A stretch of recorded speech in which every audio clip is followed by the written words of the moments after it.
Red Bull lost almost half a day in Bahrain. Hydraulic failure. Garage doors closed. Rumors of crisis spreading across the paddock. 48 hours later, Max Verstappen completes a full race simulation, and is 0.4 per lap faster than Ferrari over the distance. 57 laps. No tire collapse. No overheating panic. And here is the part nobody expected. GPS data shows he was lifting on the straights during qualifying runs. Not even using full power. Still setting warning lap times. Add to that an engine running significantly cooler than its main rivals, tighter bodywork, and up to 15 km/h advantage without DRS. That is not just fast. That is engineered dominance. If you think this was normal preseason testing, wait until you understand what Verstappen was actually validating inside that RB22. Subscribe now. Because what Red Bull tested in Bahrain might be impossible for anyone else to copy before race 1. Let's rewind to the moment everything almost collapsed. Day 1 in Bahrain was not smooth. It was chaotic. A major hydraulic leak forced the RB22 back into the garage for nearly 4 hours. Bodywork off. Rear end exposed. Engineers scrambling under pressure. And then came the move that shocked the paddock.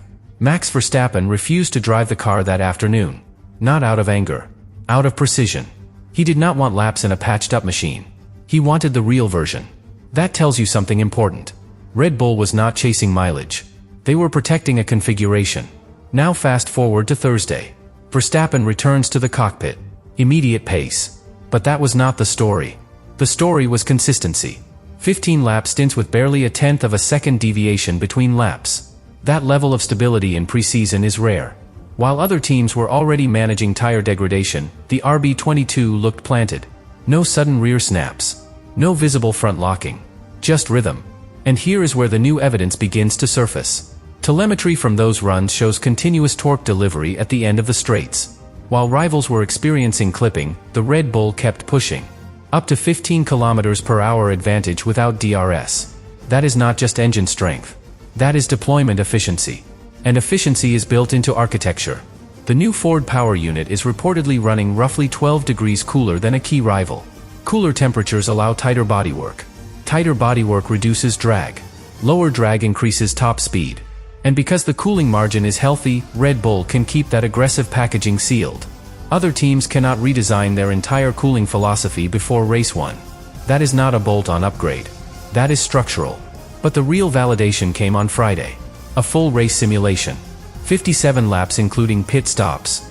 Average pace roughly 0.4 per lap faster than Ferrari and McLaren over the distance. 0.4. Over an entire race. That is dominance built on repeatability. Now here is the detail most people overlooked. GPS traces suggest that during qualifying simulations, Verstappen lifted slightly on the straights. Not using full deployment. Still posting competitive times. That suggests he was not testing peak speed. He was testing balance. Energy cycles. Thermal tolerance. He was validating the ceiling. And that kind of validation cannot be copied by looking at photos of the side pods. It is internal knowledge. Correlation between simulator and track. Confidence between driver and engineering team.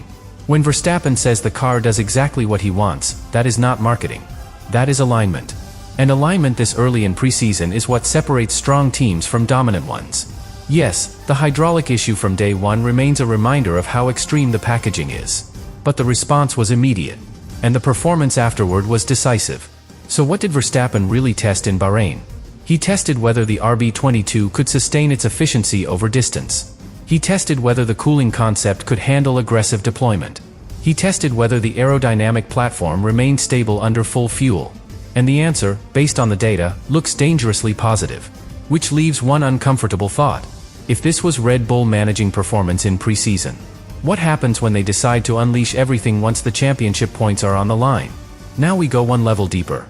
Because what Verstappen tested in Bahrain was not just speed. It was tolerance. Tolerance under stress. Tolerance under fuel load.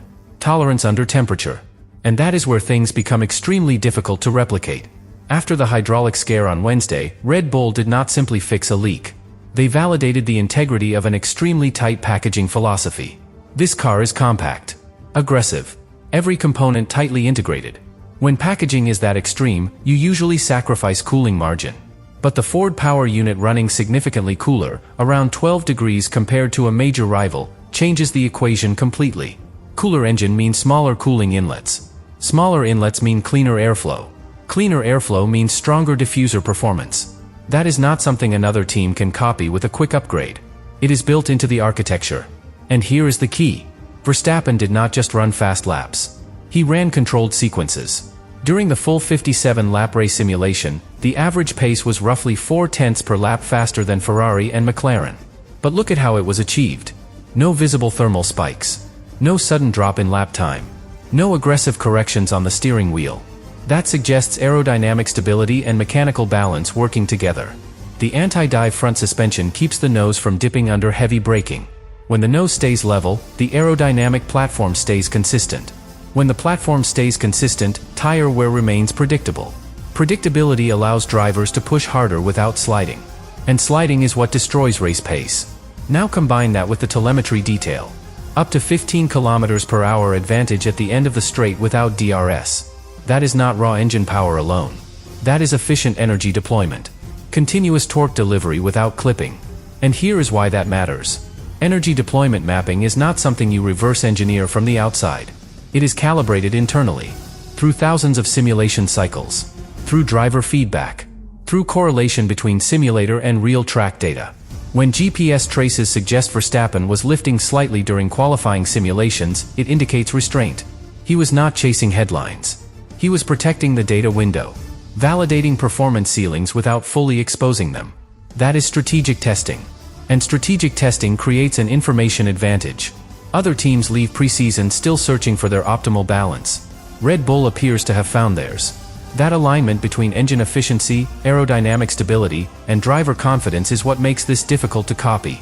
You cannot bolt on confidence. You cannot quickly redesign cooling architecture. You cannot instantly replicate a front suspension concept that stabilizes the entire aero platform. Those elements require months of development. Which brings us to the uncomfortable conclusion. The RB22 is not just fast. It is integrated. Integrated cars are the most dangerous in Formula One. Because when everything works together, development becomes incremental. And incremental gains on top of an already stable platform widen the gap. The hydraulic issue from day one now feels less like a warning and more like a stress test. A test the car passed by Friday. And if Bahrain testing was about discovering weaknesses, Red Bull may have discovered something else entirely. A ceiling that is still higher than what we have seen. Which leaves one final question hanging before race 1. If this was Red Bull testing the limits quietly, what happens when they stop holding back and unleash the full potential of the RB22 under real championship pressure?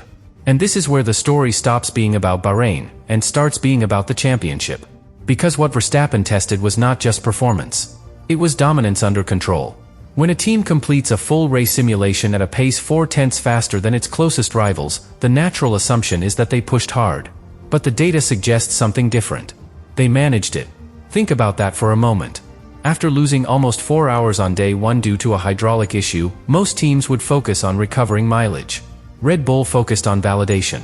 They validated cooling efficiency. They validated energy deployment cycles. They validated aerodynamic platform stability under full fuel load. And the results were not erratic. They were smooth, consistent, predictable. That word keeps coming back. Predictable. Because Verstappen described the car as doing exactly what he wants. In Formula One, predictability is power. It means the driver can attack braking zones without hesitation. It means throttle application is instinctive.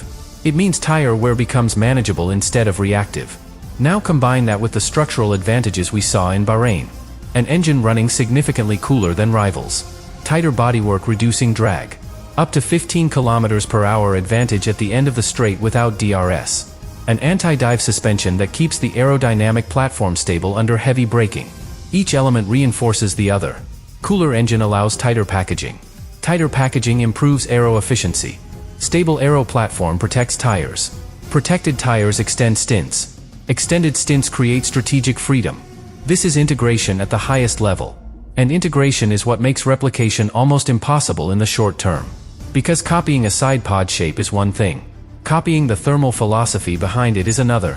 Copying suspension geometry requires structural redesign. Copying deployment mapping requires internal software calibration that cannot be guessed from outside. That is why what Verstappen tested in Bahrain is so significant. He was not chasing headlines. GPS traces indicating slight lifting during qualifying simulations suggest restraint. He was preserving margin, exploring limits without exposing them. That is not preseason experimentation. That is strategic concealment. And that is what should worry everyone else. Because if this was Red Bull operating below maximum output, then the true ceiling remains unseen. The hydraulic issue from day one now feels less like fragility and more like a stress rehearsal. A reminder of how tight the packaging is. But also proof that the team can respond immediately. From panic on Wednesday to supremacy by Friday. That progression tells you everything. So here is the final, uncomfortable thought. If Verstappen has already validated that the RB22 can sustain cooler temperatures, consistent tire life, and superior deployment over race distance, if he has confirmed that the platform remains stable under full load, if he has done all of that while not showing full qualifying pace, then Bahrain preseason testing was not about discovering potential. It was about confirming superiority. And the most dangerous part? They may still have more to reveal once the lights go out. Which means the real question heading into race 1 is not whether Red Bull is fast. It is whether anyone else discovered enough in Bahrain to stop what might already be inevitable.